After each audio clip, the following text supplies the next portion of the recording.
जय श्री कृष्ण स्टूडेंट्स, कैसे हैं आप सब लोग। स्वागत है आपका फिर से हमारी uncover the concept of series के इस नए एपिसोड में।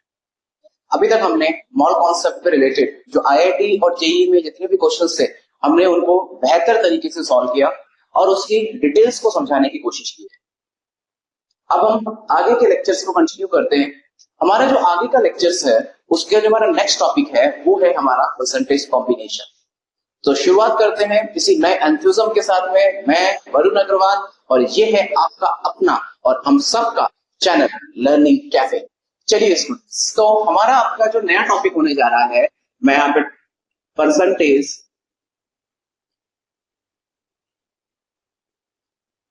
कॉम्बिनेशन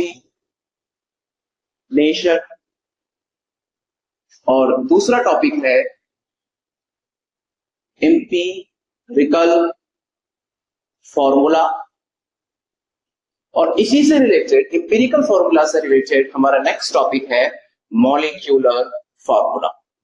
आज हम इनको इंट्रोडक्टरी लेवल पे पढ़ेंगे, फिर धीरे धीरे इनके रिलेटेड क्वेश्चन सॉल्व करेंगे और फिर हम इनसे टॉपिक से जो आए हुए आईआईटी और जेईई के क्वेश्चन को सॉल्व करेंगे।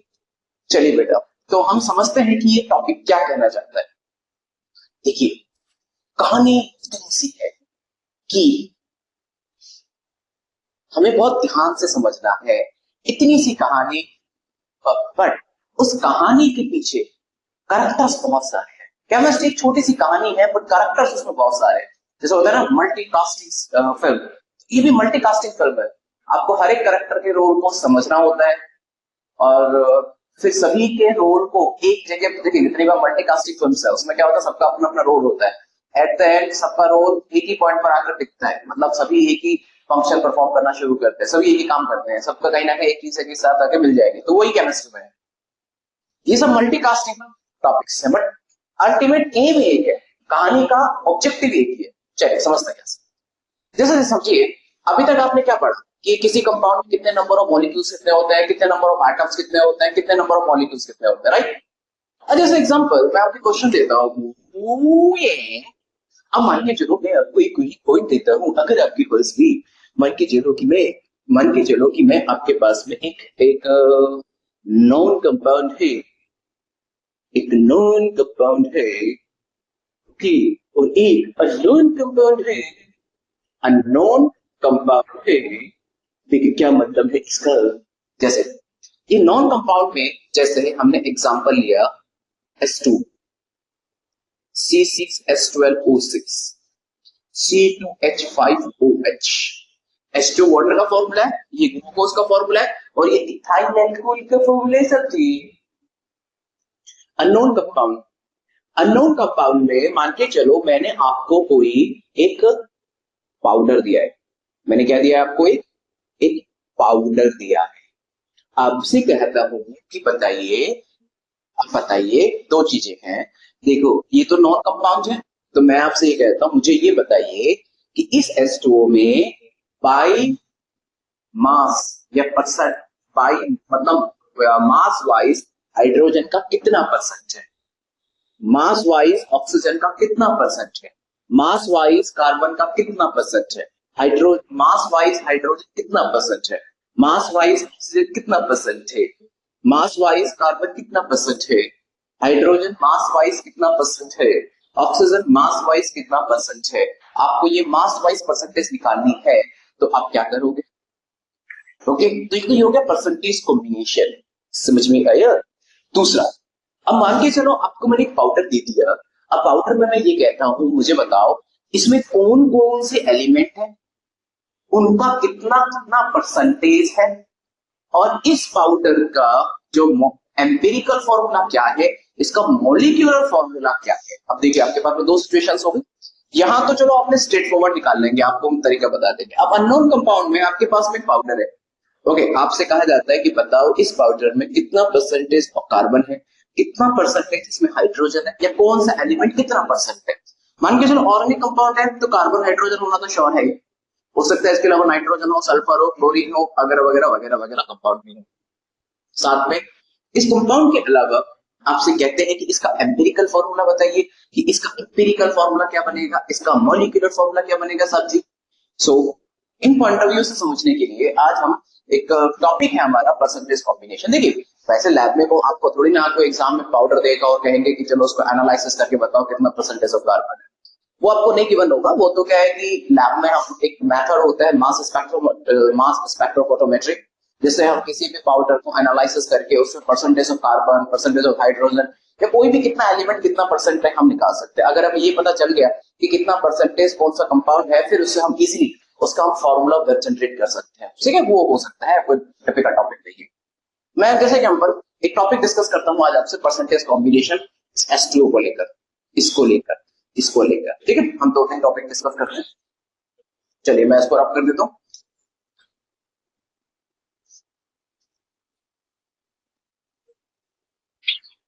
अब देखिए मान के चलो हमारे पास पता है कि जैसे H2O का लेते हैं, H2 में पता है कि हमें हाइड्रोजन का परसेंटेज वाइज, ऑक्सीजन का परसेंटेज वाइज निकालना है। तो कैसे निकालेंगे? तो percentage of hydrogen by mass, मतलब मास वाइज परसेंटेज कितना है हाइड्रोजन का। तो कैसे निकालेंगे आप? देखिए हमें देखना है H2 में हाइड्रोजन कितना है, 2 हाइड्रोजन है। एक का वेट, एक हाइड्रोजन का वेट कितना होता है, एक, 2 का कितना होगा, 2 डिवाइडेड बाय इसका टोटल मॉलिक्यूलर मास। इसका टोटल मॉलिक्यूलर मास सबको पता है 18 होता है, 18 इंटू 100, राइट। अब एक का सॉल्व कर लो तो आपको आइडिया लग जाएगा। ये 2 पता है क्यों आया, क्योंकि 2 हाइड्रोजन है। Percentage of oxygen by mass या वेट वाइज, ये ऑक्सीजन का कितना होता है 16, टोटल कितना हो गया 18 इंटू 100। ठीक है, अब इसको आप कट भी करेंगे तो ये आया 9। तो 100 परसेंटेज को निकालने के लिए मैंने 100 से मल्टीप्लाई किया है, परसेंटेज पे चाहिए आपको। तो 100 अपॉन 9 और ये हो गया। इसको भी आप सॉल्व करेंगे तो इसको सॉल्व करेंगे तो जैसे आप इसको सॉल्व कर लीजिए, वो 100 में से माइनस कर दीजिए, वो इतना अमाउंट आ जाता है। ठीक है, इसको आप सॉल्व करेंगे तो करीबन इसका आंसर जो आता है वो ये हो गया करीबन 1 एक बचा, फिर 1, फिर पॉइंट लगाया, फिर 0, तो 11.1% के आसपास आएगा। मतलब एक शॉर्ट एंड शॉर्ट रेस्ट भी है। आप इसको अब आप चाहे इसको सॉल्व करने की जरूरत भी नहीं है, ये 11.1 है। हाइड्रोजन और ऑक्सीजन के अलावा कोई एलिमेंट भी नहीं है। सो इसका मतलब आप 100 में से 11.1 को माइनस कर दीजिए तो वो बचा हुआ ऑक्सीजन का कंपाउंड होगा, तो करीबन ये आ जाता है 89.9% के आसपास। ठीक है, तो ये आप इसे एक एक एलिमेंट का परसेंटेज वाइज कॉम्पिटेंट कैलकुलेट कर सकते हैं, बहुत नॉट अ बिग डील। जैसे उसी तरीके से आप जो आपकी एनसीईआरटी में गिवन है, मैं पहले वो करवा देता हूँ। C2H5OH ethyl alcohol, ethyl alcohol. अब इसमें 3 कंपाउंड है, 3 एलिमेंट है, सॉरी, कार्बन, हाइड्रोजन और ऑक्सीजन। तो हम निकाल सकते हैं percentage of carbon by mass.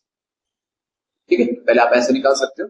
ठीक है, ये इसका है ताकि कंफ्यूजन ना हो, 89.9% के आसपास।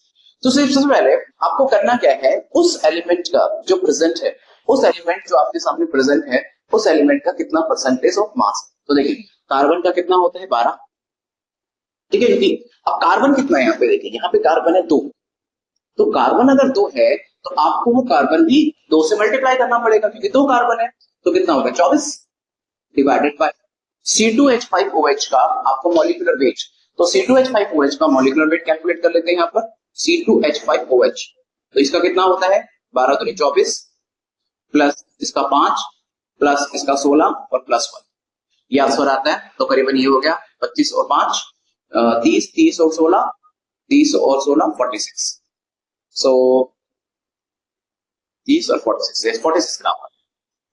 ठीक है, तो ये हो गया 46, राइट, इंटू 100 कर दीजिए आप, इंटू 100 कर दीजिए। उसी तरीके से percentage of hydrogen by mass. अब यहां पे देखिए हाइड्रोजन कितना है 5, ये 6, ये तो हो गया 6 डिवाइडेड बाय 46 इंटू 100। ठीक है, तो 46 अपॉन 100 करेंगे तो करीबन 46 अपॉन 100 करेंगे तो वो उसका आपको कैलकुलेट करेंगे, परसेंटेज बाद में कैलकुलेट करेंगे।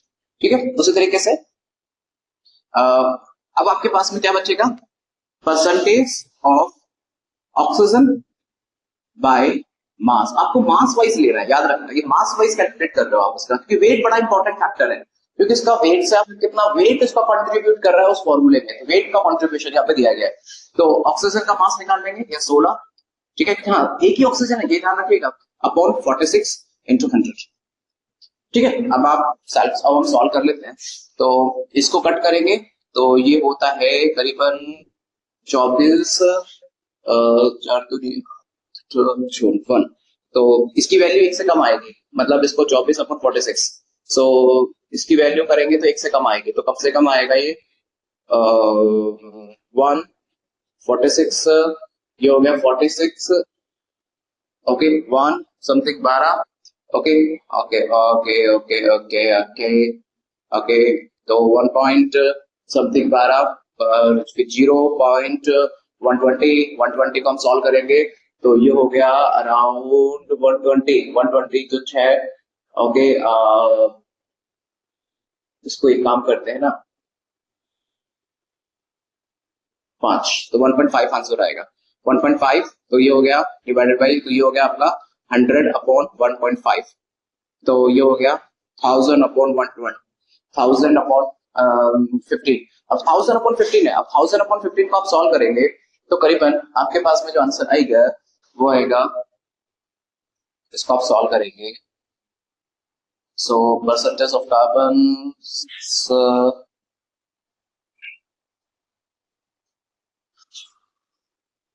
इसका आंसर आएगा करीबन, अब 1000 को सॉल्व करेंगे तो 50 इंटू 6 90, ठीक है, तो करीबन इसको आप सॉल्व करेंगे तो इसका देखिए आपको जो अल्टीमेट आंसर हम इसको लिखेंगे तो वो आएगा 5, एक मिनट रुकिए कहीं कैलकुलेशन गड़बड़ है, so this is 46 divided by 100, okay, तो 46 डिवाइडेड बाय 100, एक मिनट रुकिएगा मैं दोबारा से कैलकुलेशन करता हूँ, तो ये हो गया 12/23 इंटू 100, तो करीबन इसको 12/23, इसको करीबन इसको सॉल्व करेंगे 12/23, तो 52.26% के आसपास आएगा, एक बार सॉल्व कर लेंगे प्रॉपर तो इसके आसपास क्या आंसर आएगा, ओके, तो इसका 6/46 है, तो ये करीबन हो गया 600/46, तो 600/46 है, तो ये 1 पॉइंट हो गया, ये हो गया करीबन 6/46 है, तो ये हो गया आपका 1.40, इसका बचा 40 तो 46/140, तो करीबन ये हो गया 1.3% के आसपास आपका कुछ हाइड्रोजन के आसपास आएगा, ओके, एक मिनट रुको मैं वापस कंफर्म कर लेता हूँ,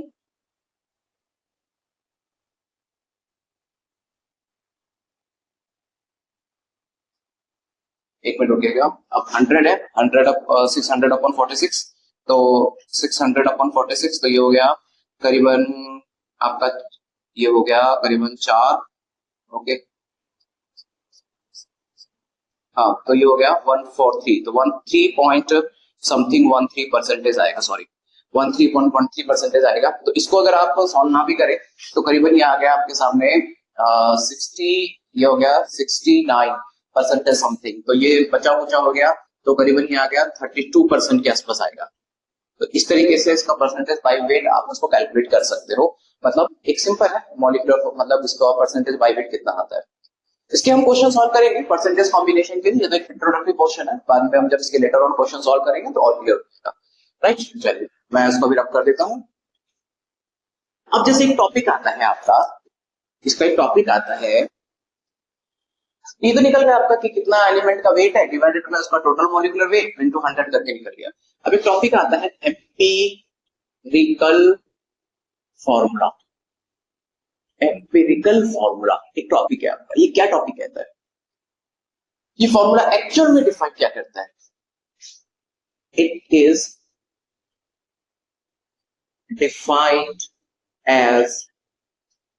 defined as simplest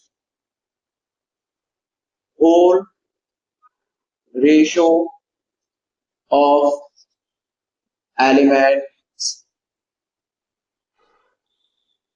present into a compound, ठीक है, जैसे मैं सबको समझाता हूं, क्या नंबर कहने का मतलब सिंपलेस्ट, जितना हो सके उसको सिंप्लीफाई कर, जैसे कि C6H12O6 है, ठीक है। तो ये इसका एक मॉलिक्यूलर फॉर्मूला है, इसको सिंपलेस्ट कैसे लिख सकते हो, मैं इसको सिंपलेस्ट कैसे कर दोगे, इसको 1, इसको 2, इसको 1, तो CH2O, this is empirical formula. इसका सिंपलेस्ट रेशियो है, लेकिन होल होना चाहिए, मतलब कोई फ्रैक्शन में नहीं होना चाहिए, जितने भी एलिमेंट्स प्रेजेंट है कंपाउंड में उसका लिख सकते हो आप। Okay, empirical formula. दूसरा आता है molecular formula. Molecular form, molecular formula क्या बताता है, देखिए ये तो था आपका सिंपलेस्ट, कितना सिंपल अमाउंट एलिमेंट वो प्रेजेंट हो सकता है। अब जैसे हम इसको सॉल्व करते हैं, मॉलिक्यूलर फॉर्मूला।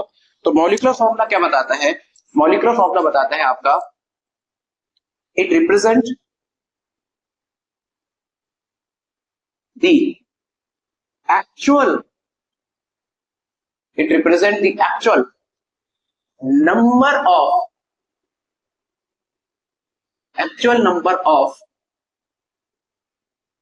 elements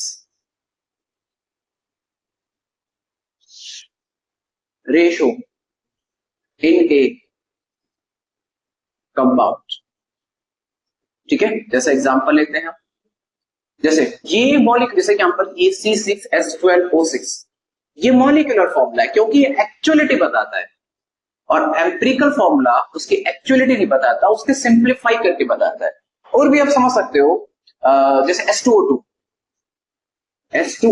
ये मॉलिक्यूलर फॉर्मूला है क्योंकि उसमें हाइड्रोजन कितना मॉलिक्यूल प्रेजेंट है वो उसका आपको सही एग्जैक्टली रेशियो बताता है, लेकिन इसका एम्पिरिकल क्या हो गया, HO, इसका एम्पिरिकल फॉर्मूला हो गया। तो लाइकवाइज हम एक तरह से चाहो तो एक लिस्ट बना सकते हैं, तो उससे आपको क्लियर हो जाएगा कि फिर एम्पिरिकल फॉर्मूला को कैलकुलेट करने की जरूरत क्या है, क्योंकि एम्पिरिकल फॉर्मूला से ही मॉलिक्यूलर फॉर्मूला जनरेट होता है। हमें एक बार सिंपली रेशियो पता चल जाता है कि इसका सिंपल रेशियो ये है, फिर हम उसका एग्जैक्ट रेशियो कैलकुलेट कर सकते हैं, इसलिए आज एम्पिरिकल फॉर्मूला यूज किया जाता है। ये सिंपलेस्ट है, ये सब जगह एक रिप्रेजेंटेशन है कि आप इसमें हाइड्रोजन 2 आएगा, कार्बन 1 रहेगा, ऑक्सीजन 1 रहेगा, तो इसी के रेफरेंस में आप कितने भी कार्बोहाइड्रेट बना सकते हो। दैट्स व्हाई इस फॉर्मेट में इसको बनाया जाता है।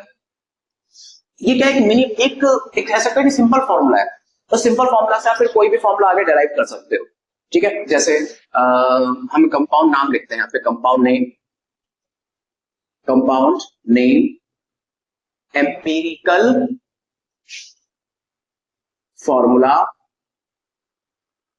दूसरा हो गया यहाँ पे मॉलिक्यूलर फॉर्मूला, राइट। हमारे पास ये चीजें हो गई है। तो जैसे एग्जांपल सिंप्लीफाइड करके समझाते हैं,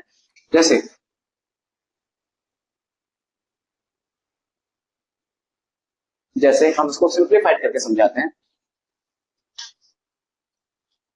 हम कंपाउंड नेम में चलते हैं, जैसे यहाँ पर H2, अब H2 में कंपाउंड नेम में वाटर है, तो उसका एम्पिरिकल फॉर्मूला भी H2 ही होगा, क्योंकि इसको सिंप्लीफाई नहीं कर सकते ना, क्योंकि यहाँ पर भी कुछ उसका मल्टीपल में होना चाहिए, फ्रैक्शन में नहीं निकलना चाहिए। अगर आप करोगे तो फ्रैक्शन में निकलेगा, तो एम्पिरिकल फॉर्मूला सेम हो गया, ठीक है। जैसे H2O2 hydrogen peroxide, empirical formula HO हो गया, लेकिन ये H2O2 हो गया, ये एक्चुअल फॉर्मूला है, HO कोई फॉर्मूला नहीं है, ये एक्चुअल फॉर्मूला। जैसे और समझ सकते हो, जैसे बेंजीन, जैसे ये तो हो गया हाइड्रोजन पेरोक्साइड, ये वाटर, जैसे बेंजीन C6H6 बेंजीन है ये,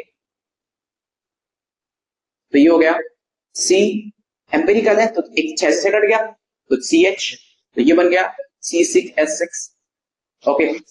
N2O4 नाइट्रोजन टेट्राऑक्साइड, तो 1 से 2 कट गया तो ये हो गया NO2, और ये बन गया N2O2। So this kind of formula हम बना सकते हैं। कल हम, ये तो हमारे बेसिक सा इंट्रोडक्टरी लेक्चर था, कल के लेक्चर में हम इन चीजों को बेहतर तरीके से समझेंगे। मेरा कहने का मतलब क्या है कि कैसे मॉलिक्यूलर फॉर्मूला, एम्पिरिकल फॉर्मूला बनाए जाते हैं, कैसे परसेंटेज ऑफ कार्बन और हाइड्रोजन से हम किसी का एम्पिरिकल फॉर्मूला जनरेट कर सकते हैं। बहुत इजी मेथड होगा, बहुत इजी मेथड है। फिर हम कुछ प्रीवियस ईयर के क्वेश्चन सॉल्व करेंगे, okay. Empirical formula one of the important topic for the net and IIT purpose, और IITs में तो एम्पिरिकल फॉर्मूला और परसेंटेज हाइड्रोजन, कार्बन और ऑक्सीजन के बेहतरीन क्वेश्चंस आप फेस करेंगे। चलिए बेटा, आज के लिए इतना ही है, शॉर्ट लेक्चर है, तो इसको देखिए, समझिए और डिटेल में समझने की, मतलब समझने की कोशिश करिए। चलिए मिलते हैं फिर आपसे हम अगले लेक्चर में। Thank you so much.